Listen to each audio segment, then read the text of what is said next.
Bonjour à tous, c'est Jean-Luc Roux sur sa chaîne YouTube. Aujourd'hui, nous allons parler des anti-drones et tout particulièrement dans le cadre des Jeux Olympiques de 2024, car des tests révèlent des failles très inquiétantes dans ce système anti-drone français pour ces Jeux Olympiques de 2024. À moins de 100 jours avant que Paris accueille les Jeux Olympiques de 2024, que les organisateurs prévoient d'ouvrir une cérémonie maritime élaborée sur la Seine, les inquiétudes grandissent de plus en plus quant à l'efficacité du bouclier anti-drone destiné à protéger la capitale française d'un potentiel attaque terroriste. Selon plusieurs sources de sécurité, des tests récents ont révélé des failles inquiétantes dans ce système parade mis au point notamment par Thales. Ce système anti-drone parade a été spécialement développé pour protéger le ciel parisien pendant toute la durée des Jeux Olympiques et Paralympiques du 26 juillet au 8 septembre. Mais plusieurs médias français rapportent que le système a donné des résultats moins bons que prévu lors d'un exercice de mars 2024. Sur 2 des sites où Parade a été testé, cela n'a pas fonctionné aussi bien que prévu. Et d'autres termes, la Parade a arrêté les drones, mais dans un périmètre beaucoup plus petit que prévu, a déclaré à l'hebdomadaire français Marianne un observateur de l'exercice Coubertin LAD 2. Le journal satirique Le Canard enchaîné a déclaré que le système avait été encore moins performant que lors du premier exercice Coubertin LAD 1, organisé pour tester son efficacité. Au cours de cet exercice, Parade n'aurait pu détecter qu'un drone malveillant sur 3 à une distance uniquement de 800 mètres.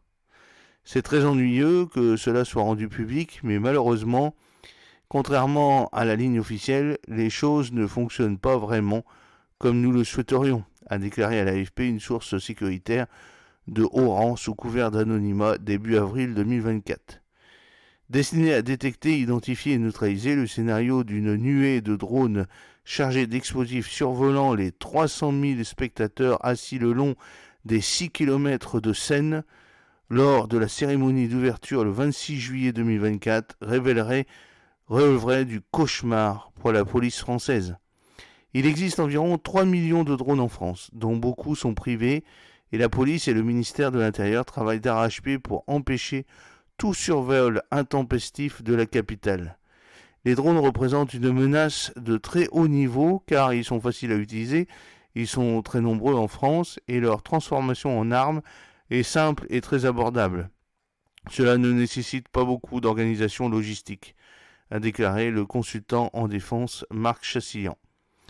C'est pourquoi les groupes français d'équipementiers de défense Thales et CS Group ont remporté en consortium l'appel d'offres de la DGA pour le développement d'un système anti-drone en avril 2022. Le contrat s'élève à 350 millions d'euros sur 11 ans.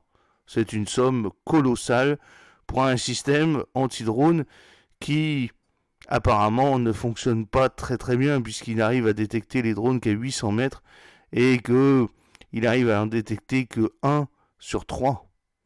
Dans l'appel d'offres du consortium, Parade était présenté comme un système évolutif, modulaire et multimission pour les drones de combat. Parade est constitué d'un ensemble de radars et de caméras capables de détecter et de caractériser la menace. Le système est complété par un goniomètre qui détecte les transmissions radio guidant le drone, explique Chassillan. Ensuite, il y a des contre-mesures, le brouillage pour immobiliser ou modifier la trajectoire du drone, ou l'intervention d'un drone de police équipé d'un filet pour capturer l'engin malveillant. Le système peut également abattre directement les drones, mais il s'agit d'un dernier recours, car les débris générés par une telle explosion pourraient blesser, voire tuer des personnes au sol. Audience à huis clos, le dernier résultat s'ajoute à une série de revers déjà très inquiétants pour Parade. Initialement prévu en juin 2023, la livraison des 6 systèmes Parade pour 350 millions d'euros, c'est quand même incroyable, ce prix qui est disproportionné par rapport à ce que c'est réellement, puisque c'est un agglomérat de différents capteurs mis au point par différentes PME, et puis CS Group a créé un C2 qui est vendu par Thales, Bien entendu, tout cela, Thales, comme son habitude, a augmenté les tarifs de manière considérable par rapport à ce que font les PME. Alors cela a incité la commission de la défense du Sénat français à lancer une mission d'information fin 2023. Le président conservateur de la commission, Cédric Perrin, a depuis critiqué le système à plusieurs reprises et le 20 mars 2024, les sénateurs ont annoncé que leur rapport ne serait pas rendu public. Lorsque le ministère des Armées, avec Sébastien Lecornu, le ministre, a conclu les auditions de la mission d'enquête le 2 avril 2024, il l'a fait à huis clos, alimentant encore davantage les inquiétudes en matière de sécurité des Jeux. La décision de ne pas rendre public le rapport a été prise de manière collégiale à l'issue des auditions, a déclaré Philippe Paul, également sénateur conservateur et co-auteur du rapport. Mais il est vrai que le système Parade, qui a été testé à plusieurs reprises, n'a pas donné des résultats totalement satisfaisants. Le ministère des Armées, la Direction générale de l'armement et l'armée de l'air en sont parfaitement conscients. Thales et CS Group sauront-ils rectifier les failles à temps pour les Jeux? Certains n'en sont pas si sûrs, et le temps de former le personnel, d'apporter des améliorations significatives au système, cela semble impossible, a déclaré début avril à l'AFP une source sécuritaire. Il s'agit en fait du défi de combattre les drones en milieu urbain. L'armée française semble réfléchir à des alternatives. Après avoir acheté plusieurs systèmes anti-drones, Basalt fabriqués par Holograd, filiale du groupe ADP, opérateur de l'aéroport international de Paris. Il est important de comprendre que le système Parade n'est pas le seul équipement qui sera utilisé pour combattre les drones pendant les Jeux Olympiques. Il s'inscrit dans un dispositif associant différents systèmes utilisés par le ministère de l'Intérieur, les aéroports parisiens, l'armée de l'air et la gendarmerie, précise Paul. Mais malgré ces niveaux de sécurité supplémentaires, la tâche consistant à maintenir la capitale française à l'abri des drones, notamment lors de la cérémonie d'ouverture, sera énorme pour les forces de sécurité.